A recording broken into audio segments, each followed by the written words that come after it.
Hello, everybody. My name is Steve, and I will be your instructor, facilitator for this class, First Aid HE 106. Welcome aboard. This is definitely an unusual way to start the semester, to say the least, right? I welcome all of you. I apologize that I'm holding this course from my downstairs room over the sound of all the lawnmower men working around the house, so I apologize for that distraction. Anyway, what's going on? Anybody want to say hello and introduce yourself?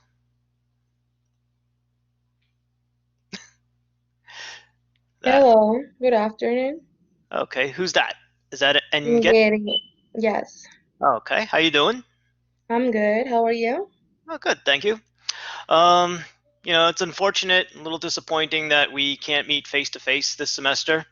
I really enjoy teaching at Queensborough. I've been teaching at Queensborough for, oh boy, if I have to be honest, about 22 years now.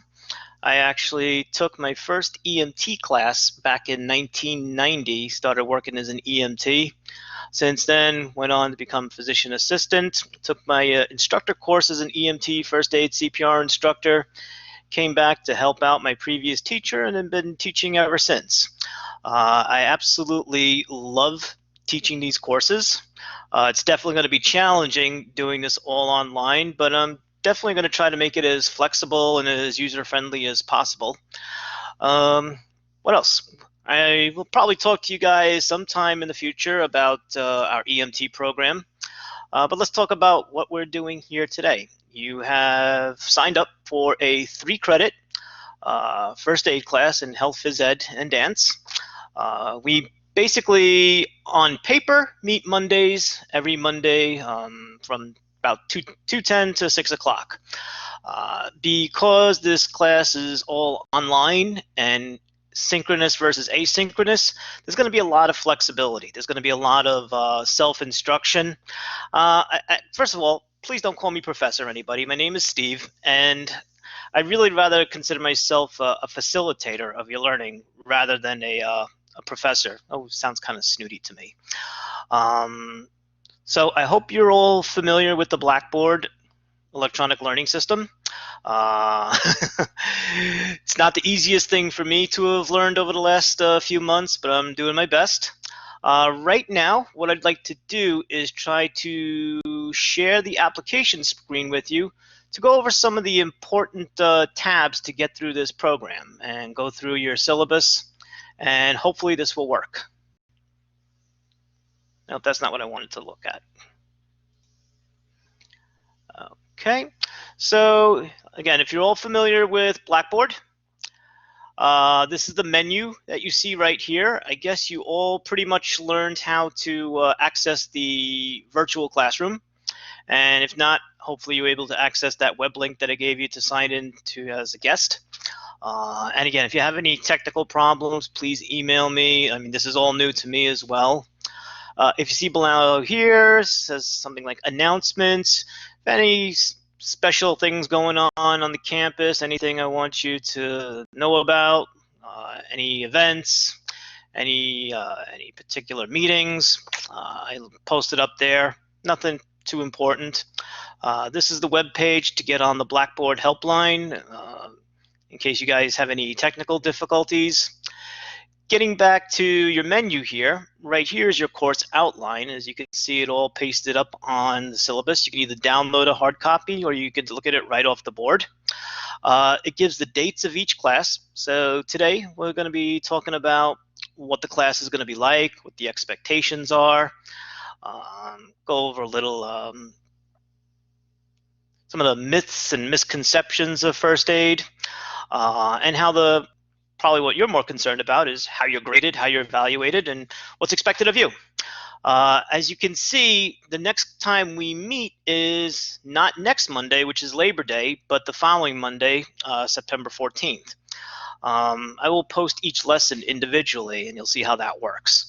Then we meet a week after that. Then you see the following week, we don't meet on a Monday. We meet on a Tuesday, but that's okay because, again, some of these classes, some of these sessions, I should say, are going to be pre-recorded and asynchronous, so you can pretty much do it on your own time.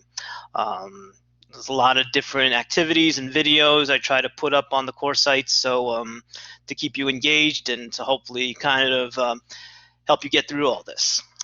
Then just to scroll down a little bit, you'll have your first of 3 exams and a review of that exam, and we'll talk about how that works in a few minutes. And again, as you can see, sometime in October, class meets on a Wednesday, but again, this happens a lot in the fall semester. We have all these what's called transition days, which is very annoying if you work another job. Like I said, I've been working here for 22 years, but I only work part-time as an adjunct lecturer. I'm a full-time physician assistant by trade. But again, I do this not so much for the money, it's because I love what I do here at Queensborough. It's basically a labor of love. And hopefully I can convince some of you guys to maybe consider going into the medical field, thinking about taking an EMT class, but we have a whole semester to talk about that. So we're going to scroll down a little bit and learn about how these things work. You can read about the course expectations and description, but you're probably wondering how you're being graded. What's ultimately going to contribute to your final grade? Well, part of this class is going to be homework assignments. I'll show you how the homework works in a few minutes, but this is basically to kind of get you to review the material ahead of time before we have the actual discussion on the material. It's really to your benefit to not necessarily have to read the textbook, but at least familiarize yourself with the notes, with some of the PowerPoint slides, some of the videos. And that'll also help you bring questions to the format that might contribute to a better class than if I was just to lecture with a dry talk. After each session, the next week, there will be an online quiz at the beginning of each session. Usually it'll be at the beginning of the session. You'll have about 20 minutes, and then we'll review. And then your 3 written exams will make up 60%. So 20, 20, 60 makes up 100%. So just to go back and see what I mean. So today we have our first session, which I did not post up here, is that after our session's over today, homework assignment will be posted on Blackboard, and it'll be due by the beginning of the next session. And so you can see the next session material is on the human body, finding out what's wrong. So the homework that's assigned today will be covering what's going on next session. Then after the session, we'll review the homework, so sort of as a reinforcement, and then homework 2 will be assigned, and then homework 2 will be due that next session. So it'll make sense eventually. It's a kind of a divine mess the way this class runs, but in any event. So back here, this is where your homework assignments are. And it's basically, I should have put up an example for you, but maybe I'll just re-edit this for a second. So I'll take this out of edit mode and I'll show you. So the homework assignments aren't available right now, but if you look like here, homework 1, for example, you would click it on, and it's run just like a quiz, a Blackboard quiz. And I'm just going to go through it real quick so you can just see how it works. You pick the most appropriate answer, you move on, you save it at the end. Now, and at the end of the homework, I'm just going to close it all out, it will review. It'll go over everything, the right answers, the wrong answers. So how can I show that here? Leave the page.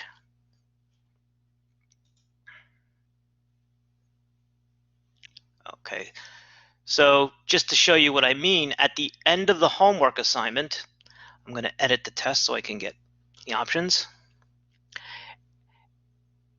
Once you complete the test, go over each, I should say the homework, go over each answer, and at the end of each answer, it'll tell you what you got right, what you got wrong, and we'll give a little explanation of what the question is about, why the answer that was right, why some of the answers were wrong. Now, as far as the homework goes, you actually have 2 chances to do it. I will take the highest of either grade. So best bet is to read the material, take the homework assignment. You don't like what you got, try it again. You got nothing to lose. This is my contact information up here, swhitlock@qcc.cuny.edu. Phone number is really not an option because I'm never in the office anymore.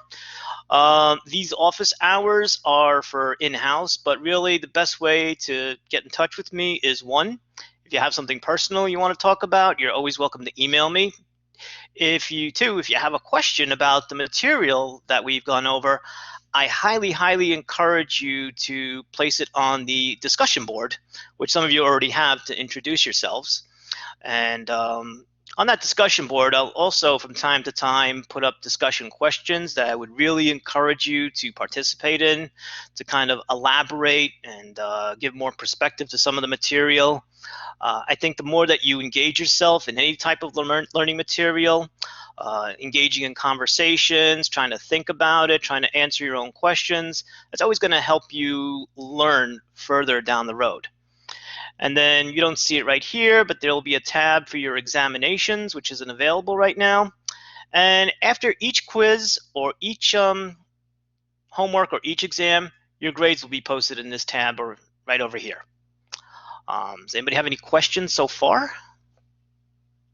I'll give a moment for you guys to either, you can see there's a little raise your hand icon, or you can also just ask me a question. If none of that, I just want to go over a little bit more about this Blackboard format.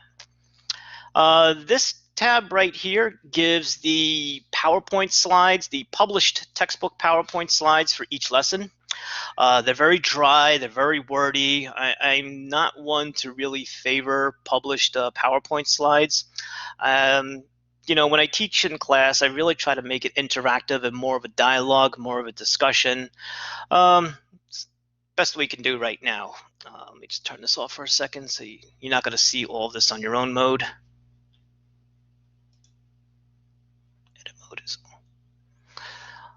where else are we here? Sorry for the dead air. Now what you see below here is each week you're going to have a separate lesson. Today's week 1 lesson, Introduction to First Aid. I really highly encourage you to look over the material before the due date. So as you see, there's some interesting videos that are posted up, some embellishment videos. You'll also have a tab that will give you an outline of all the study notes that you can see here. Let me just show you for example. It may take a little time for it to download.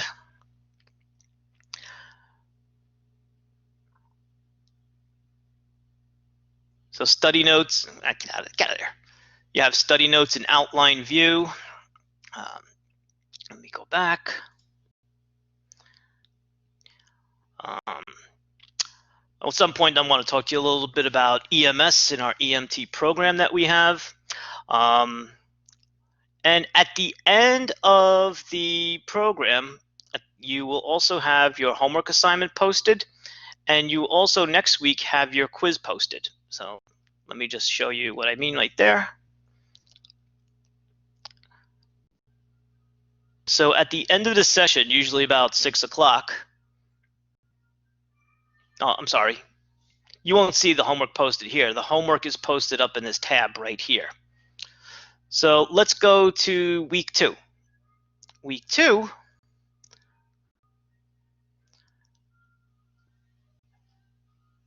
first thing you'll see down here is quiz 1. You'll have about 20 minutes to do quiz 1, and that'll be at the beginning of the session. So that opens up at 2:10 that day. You have 20 minutes. It's usually a 15-20 minute multiple choice question. Then we will review the quiz, and then we'll go over the day's material.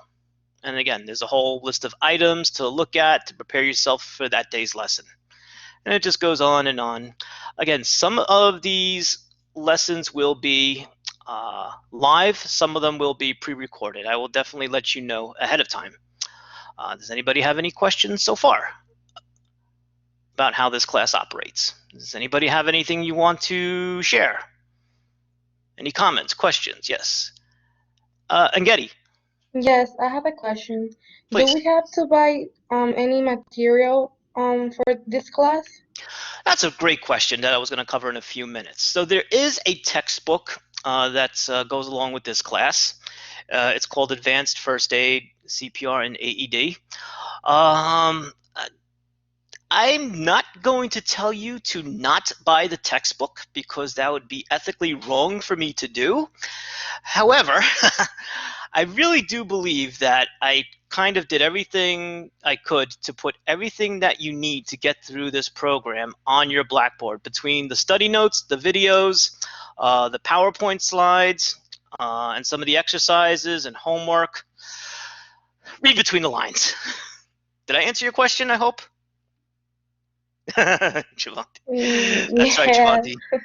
Okay. I mean, it, I really, you know, textbook publishing companies, same with the drug companies, they just grab you by the you-know-whats as far as pricing goes. And you have enough expenses as college students, and the way these textbooks just, and the thing about first aid and any type of medical type textbook as well, while it's good to have as a reference, the guidelines in first aid and CPR and other aspects of medicine change so frequently. And first aid and medicine changes so frequently that by the time the book comes off the publishing press, it's already outdated. Now, somebody just asked me a question about a certification. Um, this class is sponsored by the American Academy of Orthopedic Surgeons. Unfortunately, because we were unable to have a lab component with hands-on skills, um, it's not eligible for a course completion. That may change, though. There may be some venue to bring you guys back for a period of time in small groups to try to maybe do at least the CPR component of it. That the college and the department is still working on, so I don't have a great answer for that right now. If anybody needs, I know, uh, I can definitely verify to anybody that you've completed this course and completed it successfully. I can always write a personal attestation of that. It just won't be recognized by the American Academy of Orthopedic Surgeons. But I can also write it on Queensboro letterhead, and if you need that for anything, to put attached to a resume or anything like that, we can definitely work on something like that. Okay. So Tiffany, we'll talk about that at a later time, okay? Any other questions? Going once, going twice. Okay. Please feel free to stop me at any time and ask me any questions. All right, so let's see if I got this right now. So we're going to start with our day one presentation. What did you miss, Asher? Oh, that's a good question. Asher, what did you miss? You didn't really miss anything because basically I'm recording this session as well. I forgot to mention that. And I will record every session, whether it's live or pre-recorded. And at a later time, it takes a little time for it to download, but I will put it on your Blackboard tab. And it'll be in the form of a YouTube video that you can just access with one click of a button. Okay? So let me bring this up. It takes a minute to download.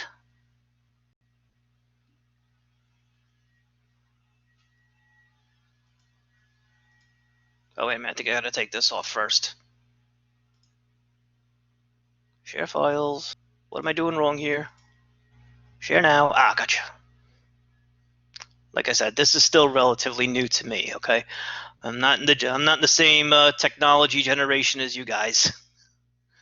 Okay, so this is the name of our class, Advanced First Aid, CPR, and AED. This is more technical stuff. HE 106 class times Monday, 2:10 to 6 o'clock. There is no official attendance. I mean, I'll know your attendance by how you perform on the homeworks and quizzes. So if you can't meet in the session that we're scheduled for, read the recording later on at your earliest convenience. Please call me Steve, not Professor. I just never really liked the term professor. I don't profess anything. My attitude is here. I'm not here to profess to you.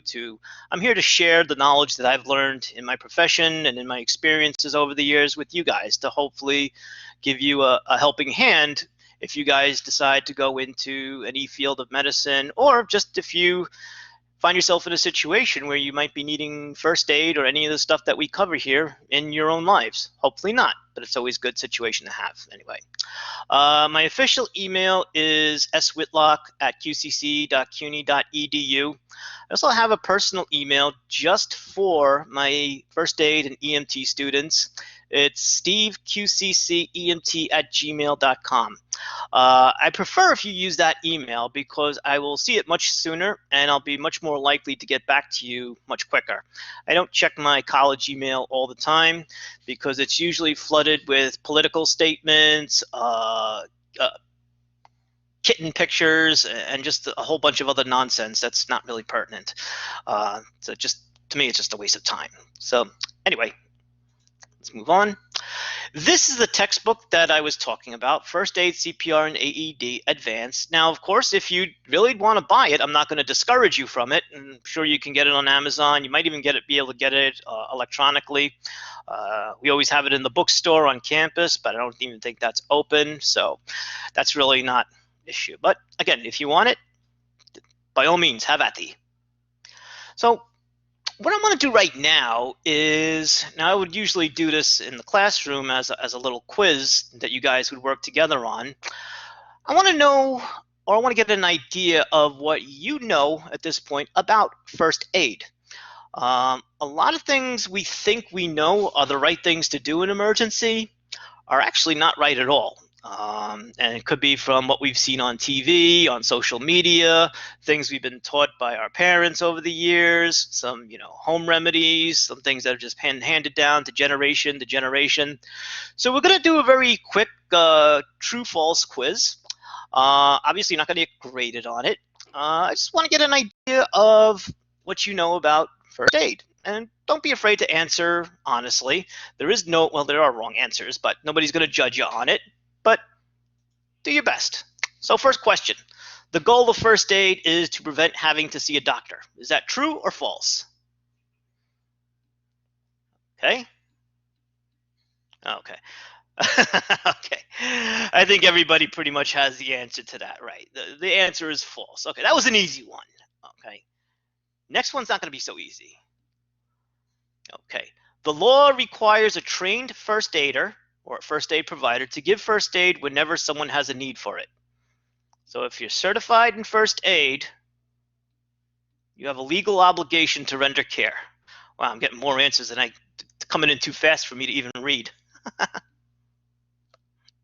So you guys are pretty sharp. So yeah, that's false. You do not have a legal responsibility to render first aid unless you have some type of job obligation or it's part of your job description or some type of legal binding agreement to that. But if just an ordinary passerby who's trained in first aid does not have a legal obligation. Always call 911 or your local emergency number for someone you find unresponsive. Okay.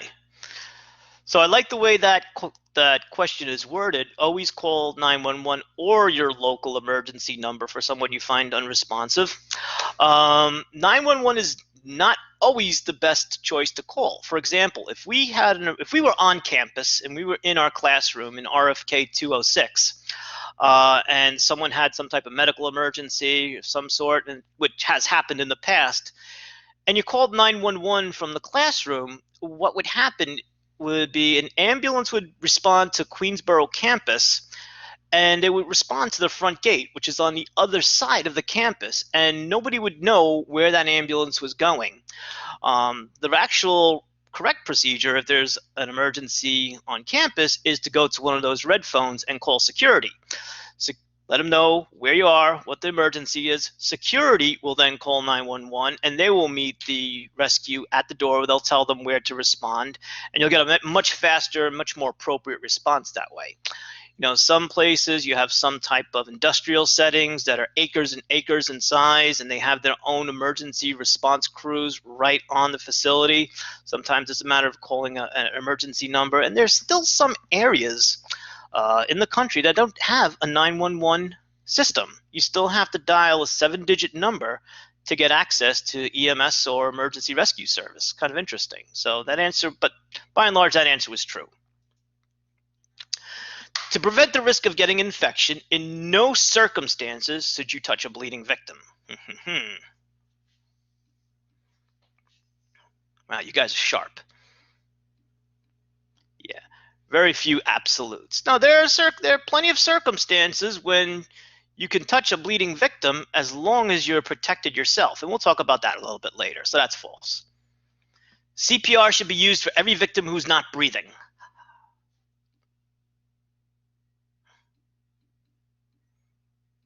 Haha, I fooled a few of you. That's false. And why is that false? Because CPR is used on somebody who's not breathing and has no pulse. That was a little bit of a tricky question there.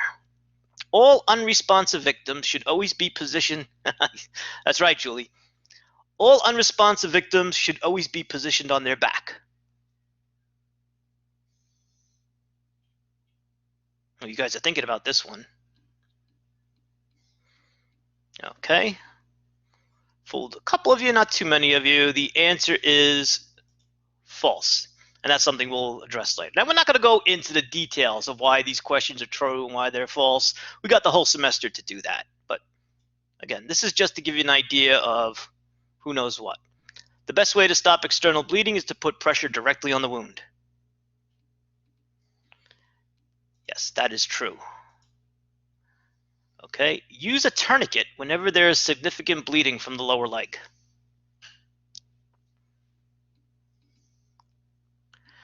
Now, that's an interesting question. Because Ariel, I like your honesty. Use a tourniquet. Now, the answer is true. But like I said, guidelines change so often that if I were to ask you this question about 5 or 6 years ago, the answer would have been false. So, yeah, but we've learned over the years that tourniquets are actually very, very important, and they can definitely save lives. To treat a victim in shock, give the victim water to drink and keep the victim walking around if possible.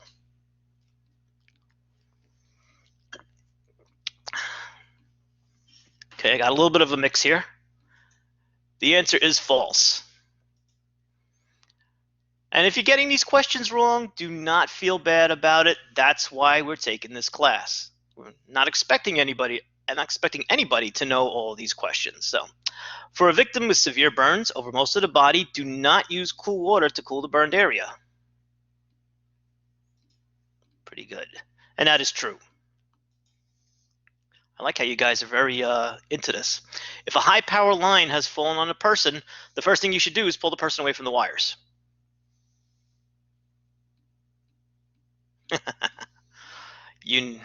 The answer is false. For anybody that said true, well, it's nice knowing you. Hope you had your will updated. Tingling in the hands and feet could be a sign of a spinal injury.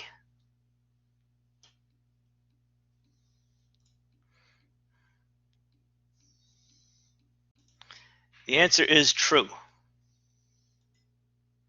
The first step in immobilizing a victim with a spinal injury is to turn the head so it faces directly forward in line with the body. And that is false. If an object is impaled or otherwise stuck in somebody's chest, leave it there when you give first aid. Like a knife or a screwdriver. The answer's true. Wow, that sounds weird, but it's actually true. Before splinting a broken arm or leg, try to put the bone ends back in their normal position.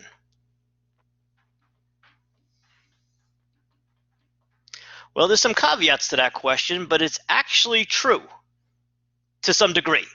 I know, that sounds pretty vague, but we'll learn about that when we learn about musculoskeletal injuries. A pillow can be used to splint broken ribs or a sprained ankle.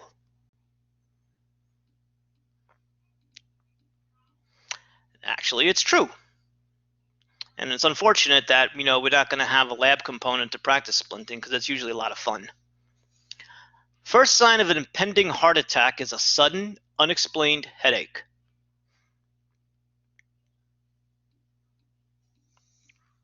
Javante. That answer is false. Headache is usually not associated with heart attacks. Stroke could be a different story, though, so that's false. If a person is having a seizure, quickly put something like a stick between the victim's teeth to bite down on. Yeah, see, this is one of those things. The answer is absolutely false. So some people got a little mixed up on that, and that's something that's been passed down through generation to generation, and we'll talk about why when we talk about medical emergencies. Never try to make someone who swallowed a poison vomit, unless Poison Center tells you, I should say to, tells you to.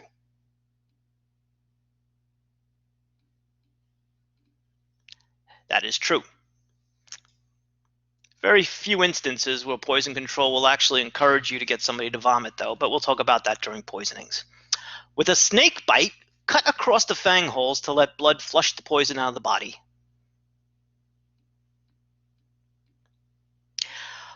Okay, for all of you who said true, first of all, don't ever get caught walking through a metal detector.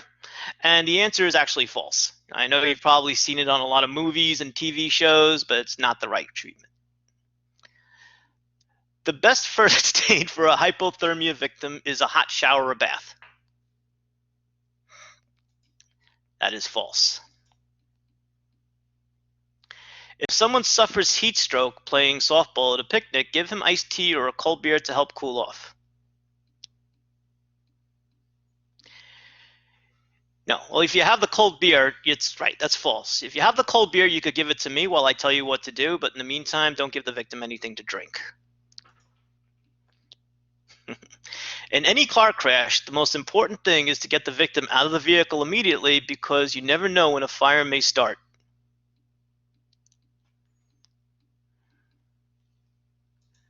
These responses are coming in faster than I can read them. Oh, here we go. The answer is false. Cars very rarely explode, regardless of what you've seen on TV. Well, there's more to it, Javanti. That's why we'll discuss that during emergencies. When you're unsure of what to do in an emergency, call 911. Oh, we did that one, didn't we? That's true. That's a repeat question. All right, so that might have been a wake-up call to some people. If you got some questions wrong, if you got a lot of questions wrong, don't worry about it. It's okay. Again, like I said, cars very rarely explode, but that's why we're here, to learn the right way to intervene or to help when somebody has an emergency. So let's talk a little bit about background of first aid. Any idea? Can anybody tell me why? Give me some suggestions why first aid is important. And you can chime in with your microphone if you feel like it. That's fine. I just figured out how to read everybody's messages now. Okay, so some people say to save lives, and that's actually correct. Any other reasons?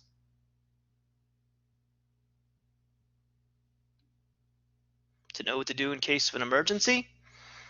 Well, think about it. We live in a very unstable world. Accidents and illnesses happen at anywhere, at any time, without warning. Especially in this day and age. What really got me first interested in learning about first aid and then ultimately emergency medicine was back when I was 15 years old, and I was, in the schoolyard playing basketball with a bunch of friends. One of my friends, Bobby, who I'm still friends with so many years later today, went up to catch a rebound, and another friend, Chris, who weighed about 50 pounds more than Bobby, went up for the same rebound. The two of them came crashing down on the pavement together, and all you just heard was snap, snap, snap.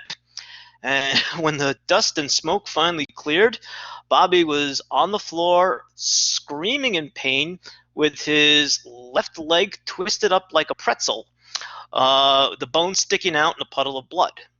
We were in shock. We did not know what to do. We just froze. I mean, what do we do? Do we put the bone back in? Do we stick it out? Do we bring it back to his house? Do we call 911? What's the number? We were all freaked out. And back then there weren't too many ambulances either. But it was not fun seeing your friend, suffering like that with something so grotesque and not knowing what to do about it. Another situation that came to mind was at a family event, walking up a flight of stairs with my mom and my grandmother just collapsing. Just a little bit of exhaustion, but she just fell on the floor, and that freaked me out seeing my grandmother fall. And what freaked me out even more is not knowing what to do. So really, never enjoyed having that sense of helplessness when an emergency came aboard. And then also in times, playing sports as a kid, playing basketball, martial arts, things like that, when somebody would get hurt and everybody running around with a chicken like a head without a head. It's just my decision was, you know what? I want to learn what to do the right way in case one of these situations happen. And God forbid something happens to my own family member, I want to know what to do. And there has been situations where I have had emergencies in my own family, and thank God I've known what to do. And thank God for all the teaching and the training I've got from my teachers and my predecessors, my peers. Um, One of the big things we're going to talk about is CPR and sudden cardiac death. Why is it so important for bystanders like yourselves to intervene when somebody collapses on the floor? Well, look what it says here. When somebody's heart stops, it takes about 4 to 6 minutes for brain cells to die. And then when brain cells die, they don't replenish. So that means brain damage is permanent. Now, it could be very little or it could be completely disabling. Now, 4 to 6 minutes. In New York City, your EMS response time for a level 1 cardiac arrest is about an average of 8 minutes. 8 minutes. That's from the time the ambulance leaves the station or leaves their location to the time they arrive on the scene. That doesn't even take into account the time it takes to make the 911 phone call, the time it takes to recognize the emergency, the time it takes for the EMTs or the paramedics to get out of the ambulance to the victim themselves. So even a lot more time can elapse by the time that person collapses and by the time intervention is there. So the best late, and there's a great video on your lesson tab for this week about how uh, a man who went into arrest in a movie theater received CPR from another moviegoer who happened to be a trained nurse, and it actually saved his life. And she recognized what was going on. She gave CPR. By the time EMS got there, and he made a full, complete recovery, which is a really great story. So who needs first aid? And before you freak out about this slide, just know one thing. I will never test you or quiz you or hold you accountable for any type of statistics. It's just more for edification than anything else. But every year, 1 in 4 people experience a non-fatal injury serious enough to need medical care or to restrict activity for at least a day. Sports-related non-fatal injuries are treated in hospital emergency departments more than any other type of unintentional delay. Football injuries, baseball injuries. I think I've seen on YouTube, not on YouTube, on Facebook or YouTube video of a baseball player, I think for the Cardinals, pitcher took a line drive right to the groin. Ooh, that was just so painful to watch. Delay of as little as 4 minutes when a person's heart stops can mean death. We talked about that already. And most injuries do not require life-saving efforts. And you'd be surprised how much of a difference you can make just by doing the simplest of things that we'll talk about. So who needs first aid? Value in remote areas. Some settings demand that people be prepared to give first aid for an extended time. Well, if anybody remembers back at Hurricane Sandy, there was anywhere from an 8 to 10 hour log of ambulance responses, and people died. There were babies being born in hallways, some of which didn't make it. There were heart attacks that could have been saved if they've gotten the proper treatment. But it was just one of those things where just the city's 911 system was completely overwhelmed. My time in EMS, I was EMT and paramedic for a number of years. If anybody remembers a big snowstorm we had in 2010, people were waiting hours and hours for EMS response.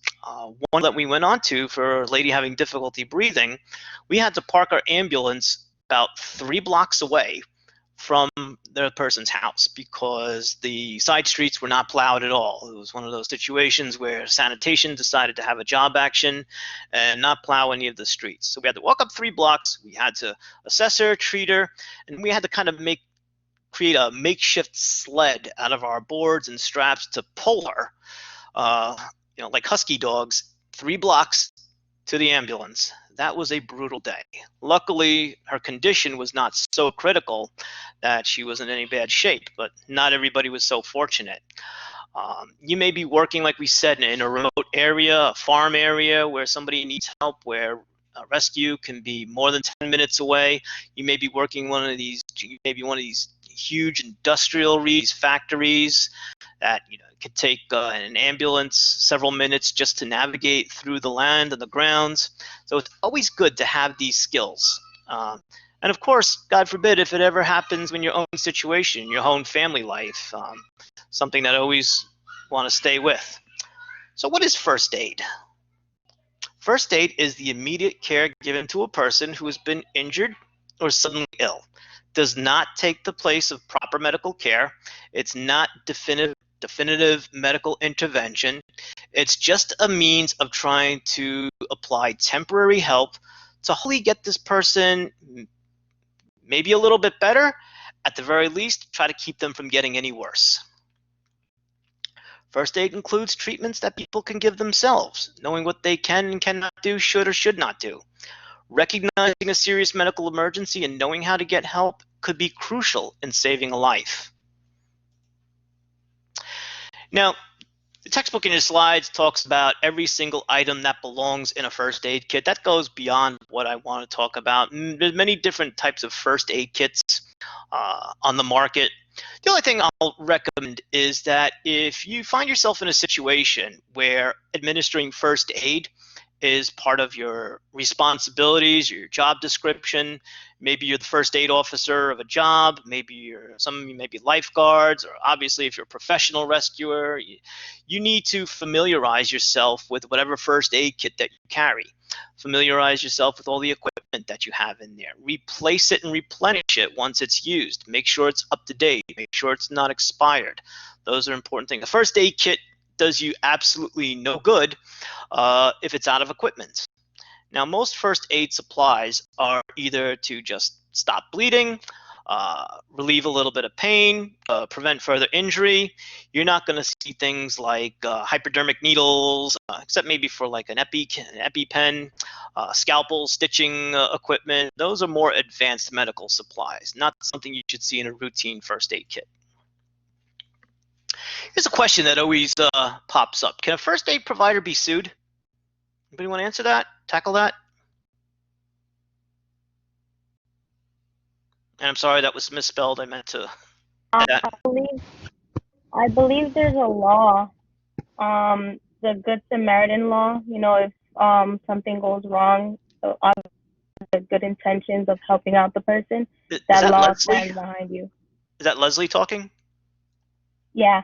Okay, I'm just still learning how this whole thing works. Okay, so a law that prevents you from being, okay. Anybody else want to chime in?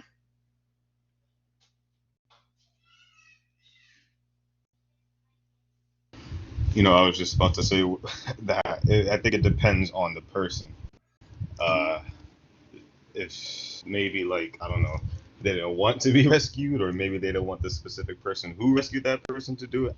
It just depends. Okay. I don't know how to answer that one. Well, we got a very weird legal system. I'm sure maybe some of you have heard that story about the lady that old lady drove up to McDonald's, bought a cup of coffee, hit a speed bump, spilled the coffee all over herself, burned herself, and then sued McDonald's, and then won. If you can believe that. It's a true story. I'll even tell you a more bizarre story about the legal system. Long time ago, I knew a guy who owned a gymnastics center. He was a gymnastics coach, and he owned his own school in Maspeth. And one weekend night, a couple of local teenagers broke into his gym. And they started playing on the trampolines and the bars and everything, having a good old time until one of them fell, broke his leg, and couldn't move. So what his buddies do? They ran out on him. They kind of threw him to the wolves. They called 911. Police and EMS came on scene. I mean, there were kids. Interestingly enough, though, once the kid's legal situation was addressed, the parents sued the owner of the gym and won. Yes, they did. They won. Why did they win? Because the lawyers were able to prove that his equipment did not meet United States Gymnastics Federation specifications for things like how far out equipment should be together, how thick mats should be. So even though his gym got broken into, he still was found liable, if you can believe that kind of legal system that we have. So the answer is, in short, yes, a first aid provider can be sued, but the risk can be minimized. And most lawsuits won't even come to pass. How can you minimize the risk of being sued? Well, for one thing, somebody already mentioned this, obtain the victim's consent. What does it mean by consent? Bribe. Nice. Consent is permission that victim must give before first aid can be given. So if I see you on the street and your leg is twisted and mangled and I want to offer you help, I need your permission. I can't put my hands on you and start fixing your leg against your will. The unlawful begin first aid without the victim's consent, that situation is known as battery. And most of the time, Jocelyn, I'm going to answer your question in a second. But yes, I basically need either a nod or an acknowledgement for me to offer help. Now, even if you think this person is dying in front of you, if a person is clutching their chest, sweating, pale as a ghost, has the look of death on their face, you know they're having a heart attack, but they say, don't touch me, leave me alone. It is within their legal right to do so. Now somebody asked, how do you obtain consent from a victim who's unresponsive? Anybody want to answer that?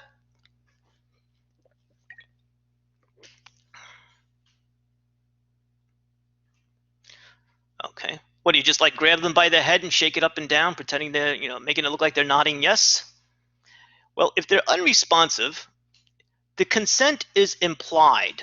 In other words, the law assumes that this person would have wanted your help had they been alert and awake to give it. So even if they wake up out of their coma and say, I didn't want to be revived, the law still takes your side. But as far as refusing help, yes, like I said, an alert and mentally competent adult can reject help. It's perfectly within their rights. People have what's called autonomy. If that happens, what can you do? Well, and this is more so for the person who has some type of legal or work-life obligation to provide first aid, not so much for the bystander. An alert, mentally competent adult can reject help. This happens when explain his or her condition. Explain what you want to do and why it's necessary. That's something called informed consent. Call 911. Very simple thing. Maybe they can explain things a little more scientifically, a little more in detail to persuade that person to accept care. Try again to persuade the victim to accept care. If that person still does not want care, see if you have have witnesses. Consider calling the police if you think there's something else going on, like some type of intoxication or something, battery or some type of crime, but don't ever put yourself in any kind of danger. Follow the guidelines that we're presenting in this course. That's within the textbook that you're all obligated to purchase, correct? You all know that? You're all supposed to purchase this textbook, right? I said that? I'm on record? Okay, good. Do not exceed your level of training. So there's some things we can do as first aid providers. There's some things we can't. Some things we can do as EMTs. Some things we can't. Some things we can do as paramedics. Some things we can't. Even if you see something that looks really cool on one of these medical TV shows, and even if it might wind up working, if it's beyond your level of being, that is something called gross negligence, and that could still get you sued in court and get you liable for damages. Explain any first aid you're about to give. just so there's no misunderstanding, just so you are sure that you have that person's consent. If I want to, like for example, in medicine, if I'm going to slap an EKG on a person, I want to make them sure that I have to open their shirt and put these stickers on their chest. I'm not just going to go and stick in my hand where they don't belong. Once starting to care for a victim, stay with that person. Do not leave that person. That's a situation called abandonment, and that doesn't really look good in a court of law. And I think this is what somebody else was mentioning, something called Good Samaritan laws. Like I said, the law assumes that anybody who is rendering first aid in faith without the expectation of monetary compensation is covered under what we call Good Samaritan laws. So, for example, if I am trying to save somebody who's choking in a restaurant, they're clutching their throat, they're turning blue, I run around, I ask them if they're choking, and I perform a Heimlich maneuver. And in the process, doing the Heimlich maneuver, break a couple of their ribs. Save their life, break a couple of ribs. And instead of being grateful, he's one greedy SOB and he wants to sue me. Being that I performed Heimlich maneuver correctly, it was my intention to save their life, not have them write a check, and I performed this in good faith, you could try to sue me, but it's never even going to get to the courts because I've done everything appropriately. Does a certified first aid provider have a legal duty to provide care? And I think all of you guys pretty much know that the short answer is no, you don't.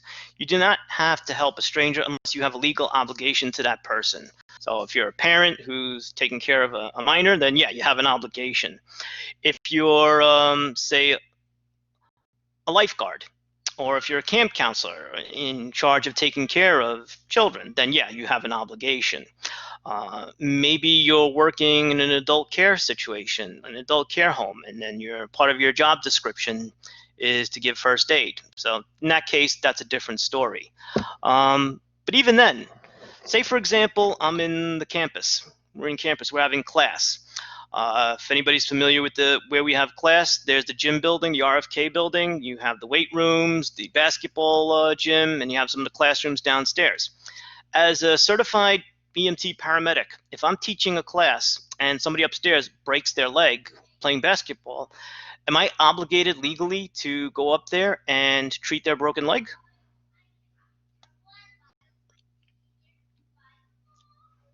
It's yes or no, not true or false. No, I'm not. Because I'm working in the context of an instructor or what they call professor, police professor. I'm not there as a treatment provider. If I have some downtime or if we're on a break, it's definitely my choice, my option if I want to render aid or not, and usually I would, but I can't be sued. You say if I have a conscience? You obviously don't know me too well, do you, Julie? Just joking. But no, of course I would if I needed to, but if I couldn't for whatever reason, I could not be held legally liable for that. I could be held liable, though, if I failed to follow accepted standards of care, resulting in further injury to the victim, something called negligence. But that's pretty tough to prove. And again, more so for somebody who's obligated legally to provide first aid rather than just a regular bystander coming on the scene of an emergency and offering to voluntarily give help. One thing you should realize is that if you're offering help to somebody, you want to respect their confidentiality. There may be a situation where somebody has an injury, they're bleeding, and they may confidentially tell you, please be careful, I'm HIV positive, or I have hepatitis. That situation requires the utmost respect and confidentiality. People who that person works with do not need to know that information. If you're calling EMS and they're taking over that level of care, then they need to know that information. But again, if you wind up getting that information and it leaks out to their loved ones, their job, their peers, that could really totally damage their life, and that's not something that you really want happening. The law requires reporting things of crimes, rape, abuse, gunshot wounds. Those are different stories. And once you respond to emergency, you should not leave that victim until somebody of equal or greater training takes over that care. Once again, as a layperson provider, it's not going to be really an issue, but if any situation where you're a first aid officer or your duties or your responsibilities include providing first aid, then that's something that needs to be addressed. If you're a camp counselor or a lifeguard and somebody sprains their ankle or breaks their leg and you're waiting for 911, but now it's your break time, so you want to go grab your lunch, don't leave them on the scene. Wait until somebody gets there to take over. And it's always easier to prevent injury than it is to treat one. So most rescue agencies try to work on a philosophy of trying to prevent injuries to begin with. And they use this mnemonic of the 3 E's, including education, enforcement, and engineering. Education interventions attempt to change behavior through information. So something like driver's education, teaching safe driving habits, teaching the laws and the rules of the road. Enforcement, which tries to reduce dangerous behaviors through the enforcement of laws and regulations. So if you drive too fast, you go through red lights, you drive recklessly, you get pulled over, you're going to incur some type of penalty, whether it's monetary or getting locked up. And engineering, interventions requiring no work on the part of the individual, like airbags, self-locking seatbelts, crumple zones on cars, just to name a few.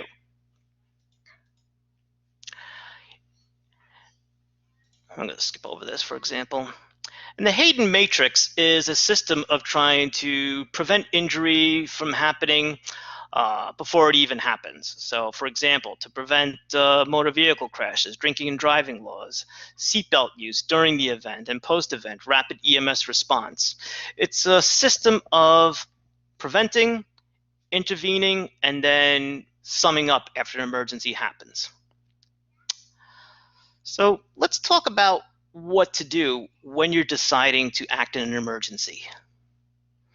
Okay, emergencies are dangerous, unusual, rare, different from one another. No two are ever really the same. Unforeseen. If they were foreseen, we could plan for them, and we can train to plan for them. And you can plan for situations that are have more potential for an emergency. And they're urgent, so they have to be addressed right now. By and large, as we mentioned before, a bystander is the vital link between emergency medical services and the victim. As we said before, the most serious type of call, level 1, sudden death, cardiac arrest in New York City, has about an 8-minute response time. We talked about 4 to 6 minutes before major damage can occur to the person's brain.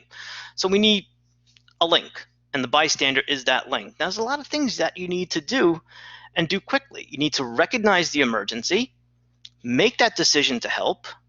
It's not always the easiest thing to do. Call 911 if EMS is needed. Not every emergency needs an ambulance response. Check the victim. And we're going to talk about a systematic, methodical way of checking the victim. And then give first aid, give appropriate first aid. The quality of help provided by bystanders can be inadequate or potentially dangerous. Poor decisions can be made. Outdated and unproven first aid procedures may be used, as we discovered during that little quiz in the beginning of today's lesson. So what do you see here? You see somebody at the foot of a stairs grabbing their ankle. Do we know what happened? Well, we can assume what happened, but we don't really know what happened.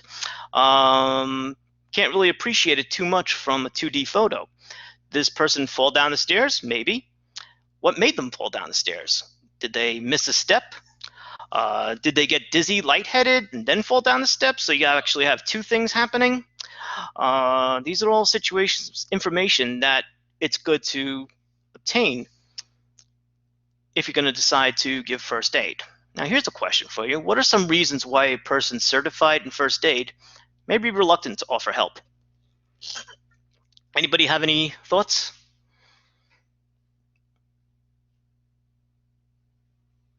Why would somebody who's certified and trained in first aid come across emergency but be scared or not want to help? Reluctant.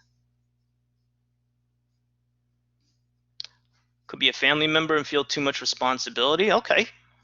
You'd rather just, Okay, could be a family member, feel too much responsibility. So you think maybe this is too much for me, I should bump it up to the big guys.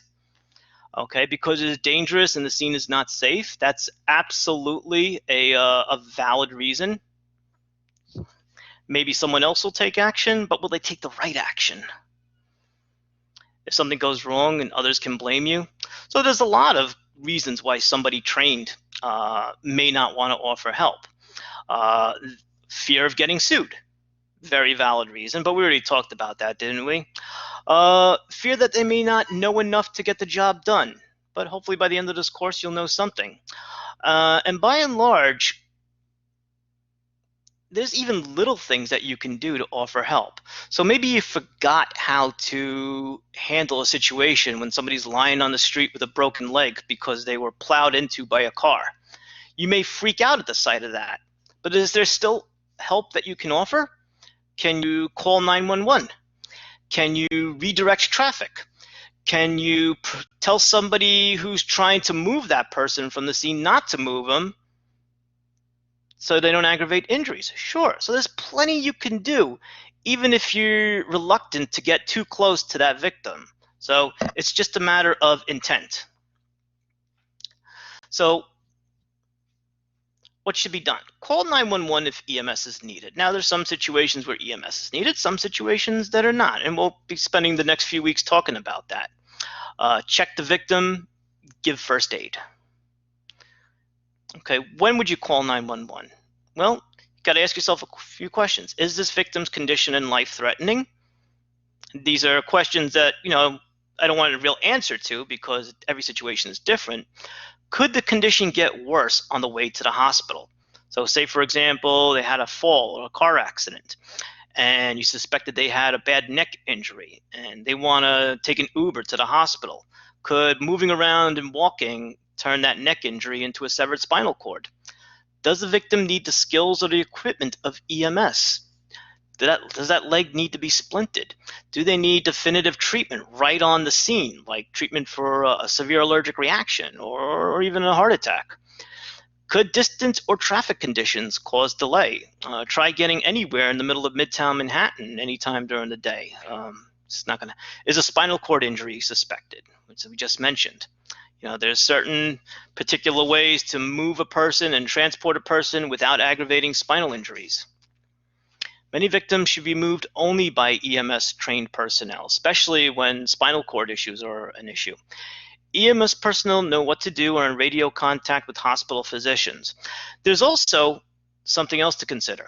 Not every hospital is always appropriate for every person. Depending on the situation, if the person is having a heart attack, they may need to go to a hospital that's a cardiac catheterization center that's specifically trained in dealing with heart attacks. If they've been hit by a car, they need to go to a trauma center. If they've been suffered from certain types of burns to the face and the hands, they need to go to a burn center. Not every hospital has these capabilities. Most taxi cab drivers, most laypersons don't know which hospital for which. They just know where the nearest hospital is.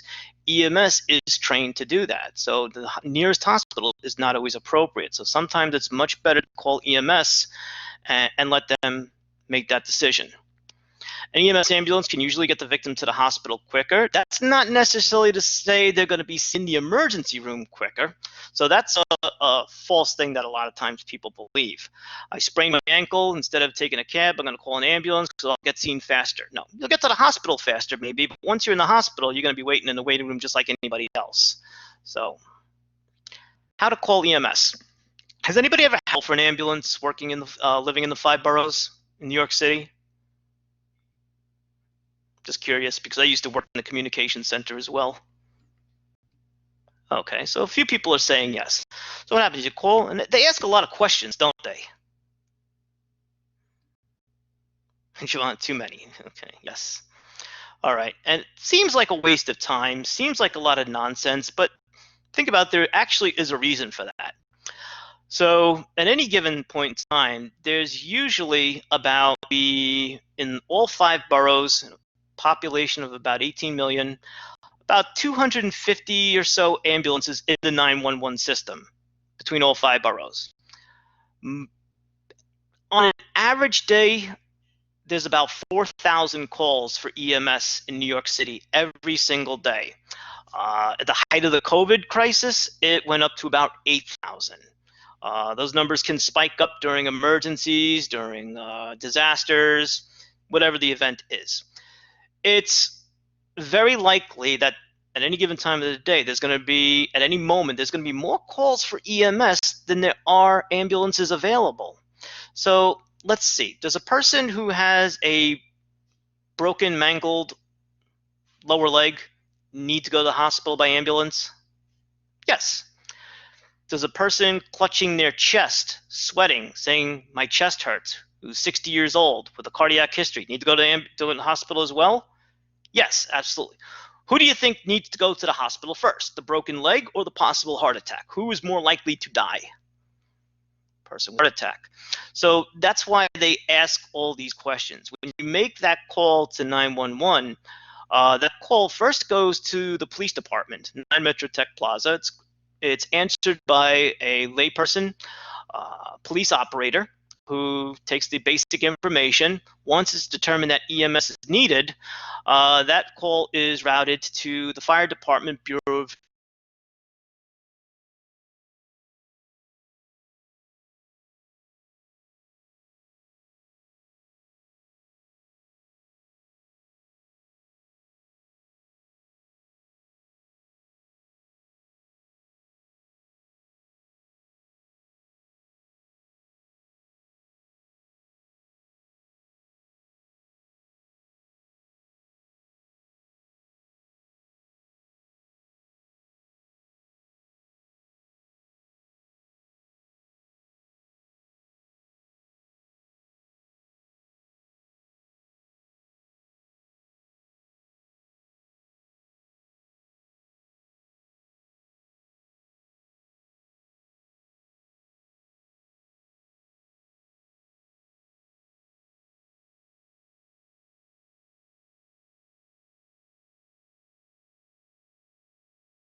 Hey guys, sorry about that.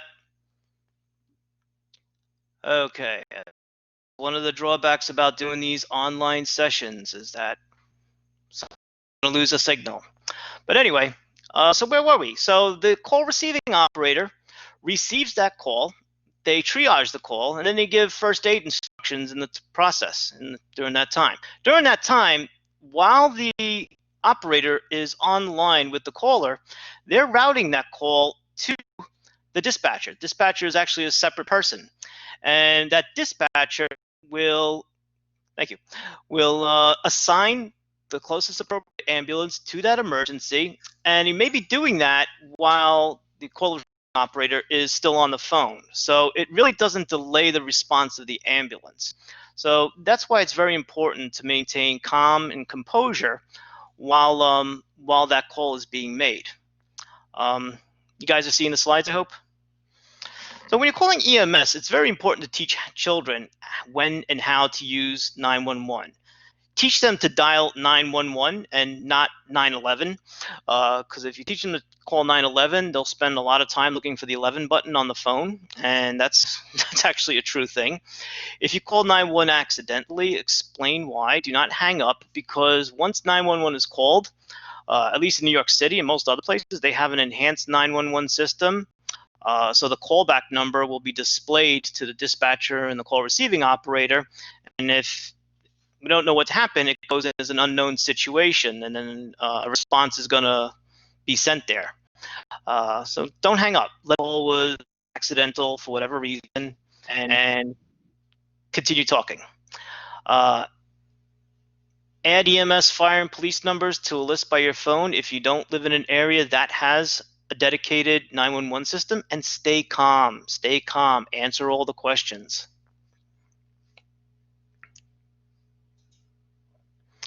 Okay. Another condition, another thing that people, and especially this day and age, is fear of disease transmission. Sure, that's a valid point. First aiders must understand the risks of infectious disease. A communicable disease is a disease that can spread from one person to another. It can be spread a number of different ways. It can be spread through body fluid contact, through droplets, through sneezes, it can be airborne. Diseases can be even transmitted indirectly. Most people get flu or even pink eye or the common cold, not because they get sneezed in the face, but because one person is sick, they touch their face, they wipe their hands, they do whatever, they open a doorknob, some other person opens the same doorknob, germs are on that doorknob, goes to person number two inadvertently, not even thinking about it, wipes their nose, scratches their eye, and then they get the cold. So assume that all victims are infected and can spread an organism that poses a risk from transmission of infectious diseases. Now, I know the current COVID pandemic definitely is going to influence a lot of people's intent to deliver first aid. You make your best decision. You do what you can. Like I said, even if you decide not to make contact with an individual and just do other things like redirect traffic or call 911, doing something is always better than doing nothing.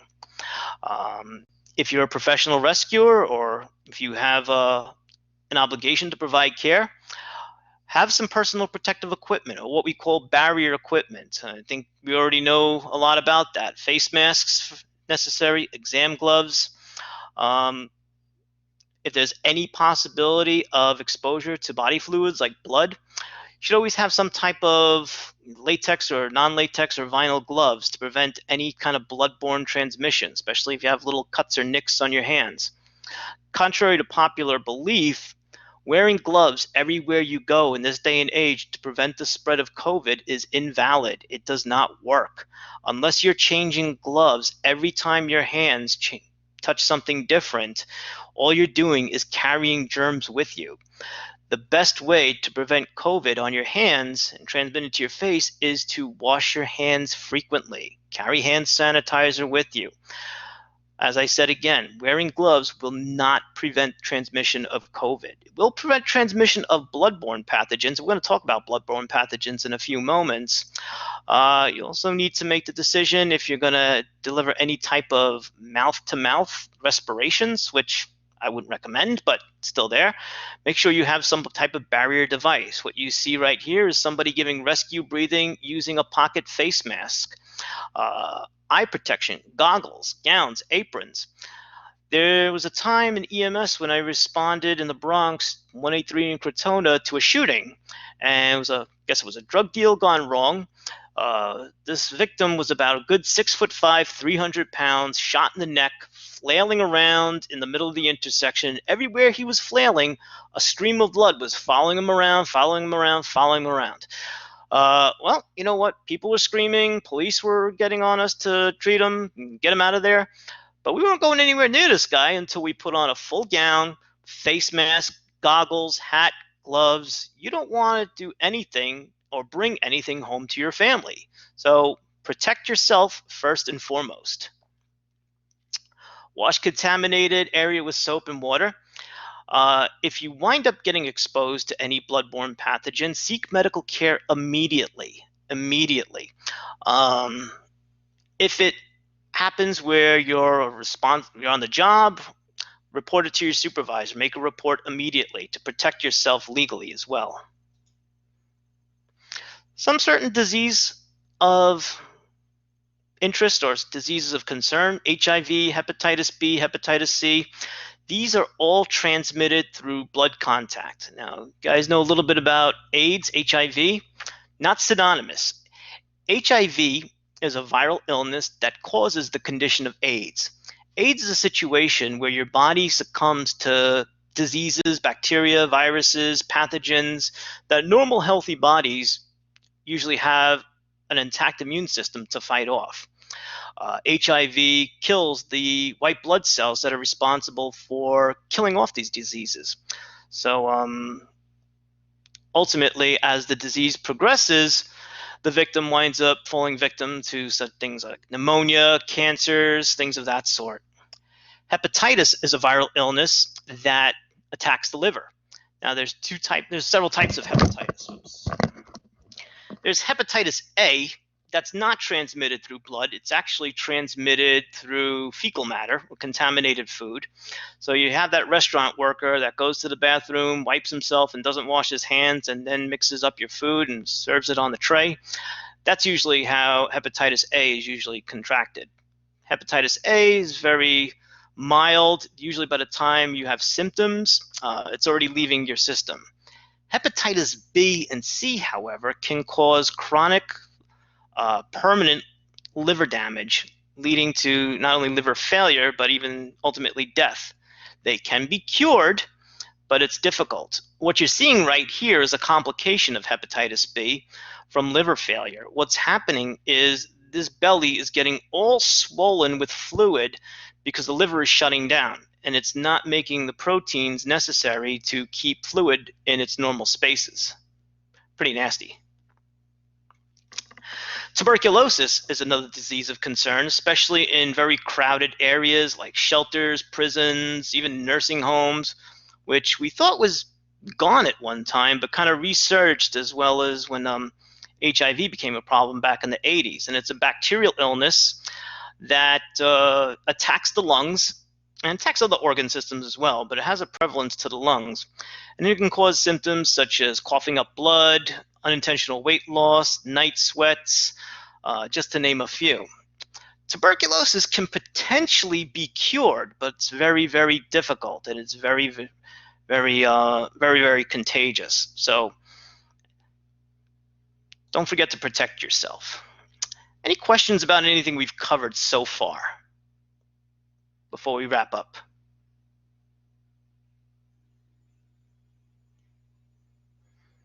Okay, so let's just review a couple of things. Is everybody still with me, by the way? I don't know if I'm disconnected or not. First aid is intended, thank you, Leslie. First aid is intended to do what? A, take the place of medical treatment. B, provide care until the prognosis is known. C, only take care of injuries for which medical care is not needed. D, provide temporary help until proper medical care, if needed, is obtained. Okay. Looks like you guys are pretty sharp. The answer is D. What is the most, I don't know if I even covered this. What is the most effective means of preventing disease transmission? Anybody have an idea? The most effective means of preventing transmission. Javante, good answer, but even more important. Hand washing, hand washing, hand washing, hand washing. So important. Alcohol-based hand sanitizers are very good when you don't have access to soap and water, but they still don't kill every pathogen. There are some diseases like C. diff, which is transmitted in fecal matter, or staph, which is very resistant to antibiotics, which don't really get killed well with alcohol-based hand sanitizers. You need to wash your hands thoroughly for a good 30 seconds anytime you have contact. Like I said,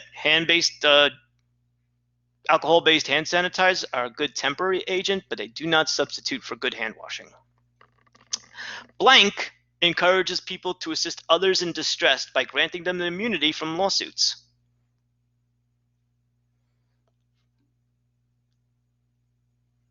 A, first aid training. B, continuing education. C, the answer is Good Samaritan laws. Yes.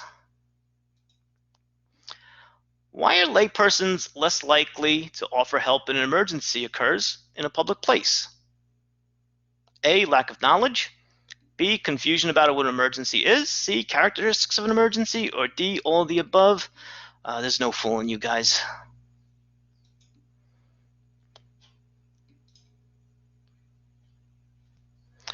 All right. What is the first action a bystander should do to take in an emergency? The answer is C, recognize that the emergency has occurred. In a serious situation, who should you call first? I should have put one of the answers as Ghostbusters. 911. So most situations, don't waste time calling the doctor, don't call the hospital personally, call 911. Any questions about anything we've covered so far?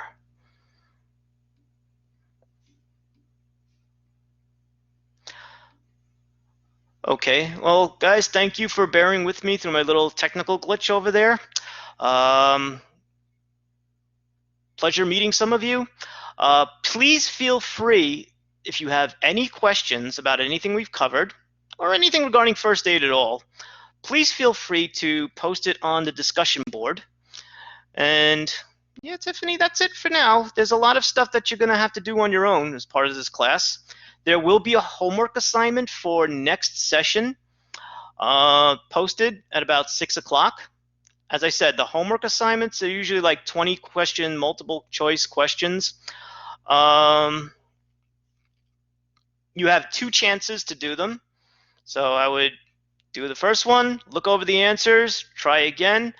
They're timed usually about 20 minutes, 20, 25 minutes, depending on the length of the assignment.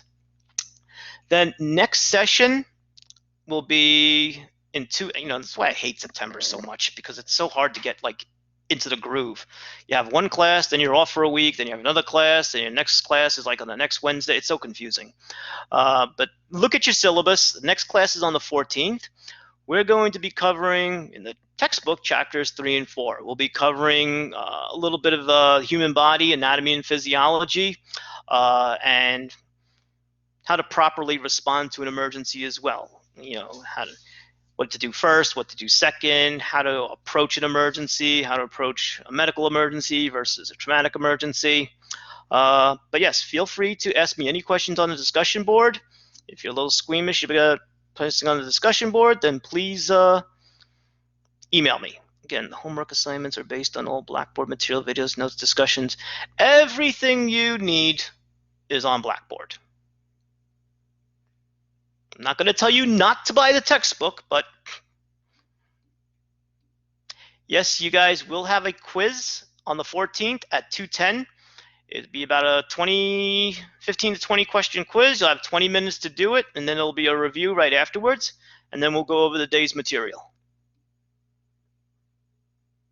Today's chapters were chapter 1 and 2. Next week or next session will be 3 and 4. And Getty? Yes, I have a question. This PDF that we just see, are we gonna see in Blackboard also? The presentation that I just covered? Yes. Yeah, I am recording it right now. Once it finishes recording, I'm going to save it. It takes a little time to save. It can take up to 24 hours. And then I'm going to put it in a YouTube video and then post the link on Blackboard. I'm going to do that with every lesson. Thank you. Just hope it works. Next week's quiz will be on what we covered today, chapters 1 and 2.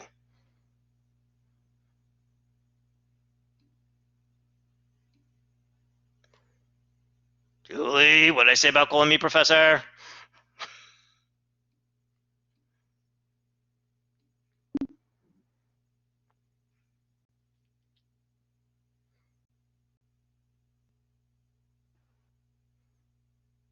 Homework usually opens up at 6 o'clock. But you got 2 weeks to do it.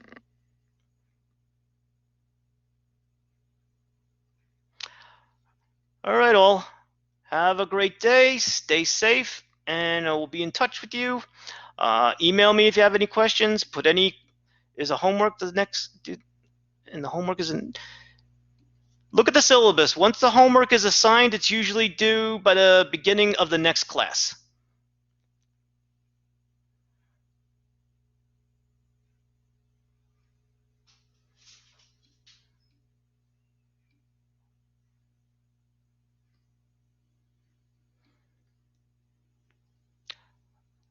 All right, guys, stay safe out there.